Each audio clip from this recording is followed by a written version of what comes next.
Okay guys, இந்த video மெயினாக எதுக்குன்னு பார்த்தீங்கன்னா, நாம் வந்து லாஸ்ட் டைம் பார்த்த அதே தான் இந்த டைம் வந்து இன்னும் கொஞ்சம் குழப்பி விட போகிறோம். அதாவது என்னென்னா, ஒரு ஹோல் நியூ கான்செப்ட் இருக்குது. ஆனால் அந்த கான்செப்டோட பேர் என்ன தெரியுமா? Multi dimensional array. ஓகே, இது என்னன்னு கேட்டிங்கன்னா, அரேக்குள்ளே நம்ம அரேவை ஸ்டோர் பண்ணலாம். புரியலைல்ல? இப்போது எம்எஸ்ஸும் ஒரு அரே தானே. அப்போது நான் இந்த இடத்துல நேம்ஸ் ஆஃப் டூன்னு முடிச்சிட்டேன். நான் இதை ஞாபகம் இருக்கா? ஆர் எம்எஸ் ஆஃப் ஜீரோன்னு முடிச்சிட்டேனா? இப்போ எம்எஸ்ங்கிறது என்ன கொடுக்கும்? ஹேமா அப்படின்னு 2 பேர்த்து கொடுக்கும். எம்எஸ் ஆஃப் ஜீரோ என்ன கொடுக்கும்? கரெக்டு. ஓ, எம்எஸ் அது சரி, என்எஸ்ன்னு வச்சுக்குவோம். என்எஸ் ஆஃப் ஜீரோ என்ன கொடுக்கும்? ஹேமா கொடுக்கும். இப்போது ஹேமா ஆஃப் 2 என்ன கொடுக்கும்?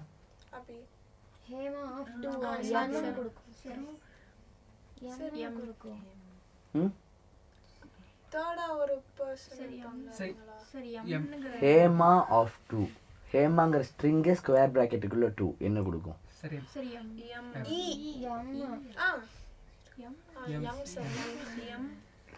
புரிஞ்சுதா? அப்போது இது வந்து எம்மை ரிட்டர்ன் பண்ணுமா? ஸோ புரியுதா? நீங்கள் அரேக்குள்ளே ஒரு அரே வச்சுருக்கிறீங்க, தெரியுதா? அப்போது அரேக்குள்ளே அரே வச்சா அதுக்குள்ளே ஒரு அரே வச்சா புரியலையா? குழப்புதா? ஓகே, இப்போ அதான் பார்க்க போகிறோம். என்ன பண்ண போகிறோன்னா,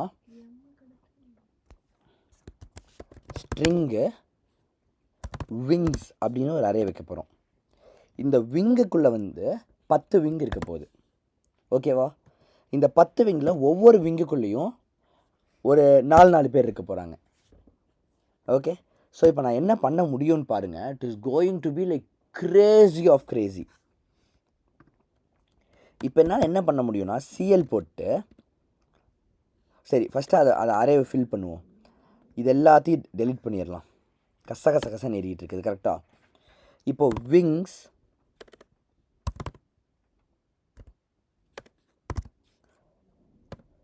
விங் ஆஃப் ஜீரோ என்ன தெரியுமா?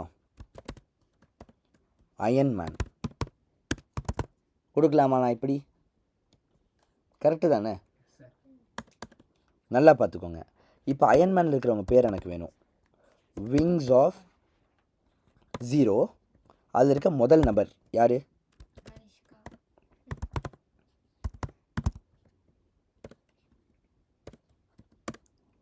இதில் 2 பேர் மட்டும் தான் இருக்கிறாங்கன்னு வச்சுக்குவோம், இல்லை தலைவலியாக இருக்கும்.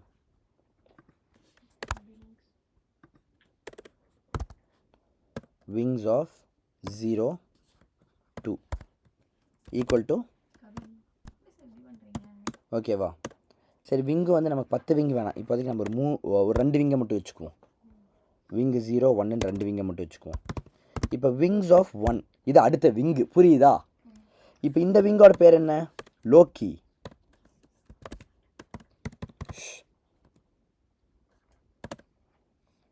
இப்போது விங்ஸ் ஆஃப் 1 அப்போ லோக்கியில் யார் இருக்கா? ஹேமா. விங்ஸ் ஆஃப் 1 போதுமா உன் சந்தோஷத்துக்கு? கபினி. ஓ, நீ ஆனால் இந்த விங் இல்லையே, சரி பரவாயில்ல, போட்டுக்கலாம். ஓகே,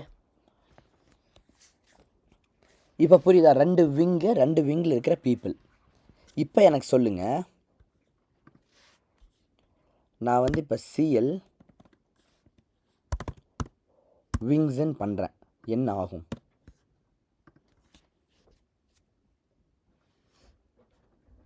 சொல்லுங்கள் பார்க்கலாம். எரர் ஆகும். ஏன் தெரியுமா? ஏன்னா விங்ஸ் வந்து அரேக்குள்ளே அரே. நம்ம சிஎலை வந்து வெறும் அரேவை ஹேண்டில் பண்ணுறதுக்கு தான் எழுதியிருக்கோம். அரேக்குள்ளே அரேவை ஹேண்டில் பண்ணுறதுக்கு இன்னும் எழுதவே இல்லை. ஓகேவா? ஸோ நம்ம சிஎலை வந்து நம்ம மாடிஃபை பண்ணிக்குவோம் தான், நோ டவுட் அபவுட் இட். ஆனால் இப்போ பாருங்கள், இப்படி 0 கொடுத்தனா இப்போ பிரிண்ட் ஆகும். ஏன் தெரியுமா? ஏன்னா விங்ஸ் ஆஃப் 0வே ஒரு அரே தான். கரெக்டாக? அதுக்குள்ளே வந்து 3 பேர் இருக்கிறாங்க. அயன்மேன், கனிஷ்கா, அக்ஷயா 3 பேர் இருக்காங்க. கரெக்டாக? இப்போ அது பிரிண்ட் ஆகும் பாருங்கள். ஆமாம், ஆனால் என்ன பிரச்சனை தெரியுமா, பிரிண்ட் ஆகிட்டு ஓடிக்கிட்டே இருக்கும், இன்ஃபினைட் லூப் ஆயிரும்ல. இப்போ போகும் பாரு, என்ன ஸ்பீடில் போகுது பாரு, தெரியுதா? ஏன்னு தெரியுதா? நம்ம லூப்குள்ளே போட்டோம். இதை அப்படியே எடுத்து செட்டப்குள்ளே வச்சிடலாமா?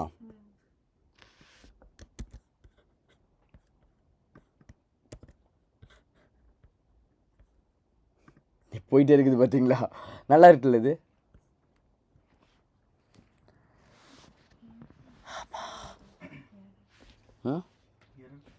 எரரா? ஓ ஓ ஓ சாரி, இதை வந்து க்ரியேட் பண்ணி இதுக்கு மேலே பண்ணியிருக்கணும்ல, யூஸ் பண்ணிட்டு அப்புறமா க்ரியேட் பண்ணிட்டேன்.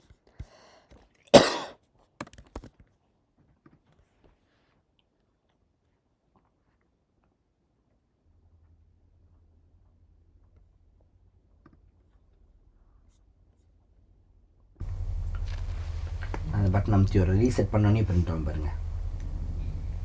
மஞ்சா, நான் ஒவ்வொரு டைம் ரீசெட் பண்ணோன்னேவும் ஒரு தடவை இது பிரிண்ட் ஆகும், தெரியுதா? ஏன்னா விங்ஸ் ஆஃப் ஜீரோங்கிறது ஒரு அரே, கரெக்டா? அந்த அரேயில் 0th பொசிஷனில் அயன்மேன் இருக்கு, 1 பொசிஷனில் கனிஷ்கா இருக்கா, 2 பொசிஷனில் அக்ஷயா இருக்கா. புரிஞ்சா? இப்போ எனக்கு சொல்லுங்க, எனக்கு என்ன வேணும்னா கபினியில் இருக்கிற என் பிரிண்ட் ஆகணும், ஒரு லோக்கியில் இருக்கிற கே பிரிண்ட் ஆகணும். அப்போ நான் இங்கே என்ன எழுதணும்? இது கரெக்டாக சொல்கிறான், விங்ஸ் ஆஃப் 1க்குள்ளே வந்தாச்சு. இப்போ விங்ஸ் ஆஃப் 1 எது ரிட்டர்ன் பண்ணும்? இந்த 3ஐயுமே ரிட்டர்ன் பண்ணும், கரெக்டா? இப்போ இதில் எனக்கு வந்து லோக்கியில் இருக்கிற கே தான் வேணும். அப்போ நான் என்ன பண்ணணும்? எங்கே 0 தரது? இங்கே 0வா? அடுத்தது இதில் 1 0 1 2, அப்போது கே வரணும்னா இங்கே 2 தரணும். புரிஞ்சுதா? ஓகே, இப்போ பார்ப்போமா வருகிறதா என்று. ரீசெட் செய்து விடுவோம். என்ன கே வந்துருச்சு பார்த்தீங்களா? வந்துருச்சா கே? ஒவ்வொரு தடவை ரீசெட் பண்ணுறப்ப ஒரு கே வருது பார்த்தீங்களா? பிரிண்ட் ஆகிறது நல்லா இருக்குல்ல பார்க்குறதுக்கு.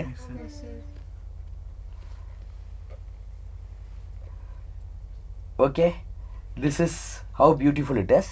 எனிவே இப்போ இதுக்கும் அவுட்புட் ட்ரேஸ் பண்ண போகிறோம். இதோட அவுட்புட் ட்ரேஸும் நம்ம இதுக்குள்ளேயே தான் பண்ண போகிறோம். ஓகே, மைண்டுக்குள்ளே அவுட்புட் ட்ரேஸ் பண்ணுற மாதிரியே. ஏன்னா இதில் பண்ண வேண்டியதே ஒன்று. இப்போ இந்த விங்ஸுங்கிறது என்ன பண்ணும்? இது எல்லாத்தையுமே ரிட்டர்ன் பண்ணும், கரெக்டாக? இப்போ இது எல்லாமே இந்த இடத்துல இருக்குது. இந்த விங்ஸுன்னு இருக்குல்ல, இந்த இடத்துல இது இருக்க வேண்டிய இடத்துல இது அத்தனையுமே இருக்குது. இமேஜின் பண்ணிட்டீங்களா? அதில் 1 எடுக்கிறீங்க, அப்போ என்ன ஆகும்? இது மட்டும்தான் இருக்குது. இப்போ இந்த விங்ஸ் ஆஃப் 1 இருக்குல்ல, இந்த இடத்துல இது எல்லாமே இருக்குது. இமேஜின் பண்ணிட்டீங்களா? இப்போ அதில் 0 எடுக்கிறோம். அதில் 0ல் என்ன இருக்குது? லோக்கி இருக்குது, கரெக்டாக? அப்போ இந்த லோக்கி இந்த இடத்துல வந்துடும். புரிஞ்சா? இப்போ லோக்கி ஆஃப் 2 0 1 2, அப்போ கே இருக்கா? அப்போ இந்த இடத்துல கே ரிட்டர்ன் ஆயிரும். சிஎல்கே தானே ஆச்சு, இங்கே ஆனது வெறும் சிஎல்கே தானே. அதே லைன் நம்பர் 39ல் இவ்வளவு தான். இதுதான் மைண்டுக்குள்ள அவுட்புட் ட்ரேசிங். புரிஞ்சா? Every one understood? Very good.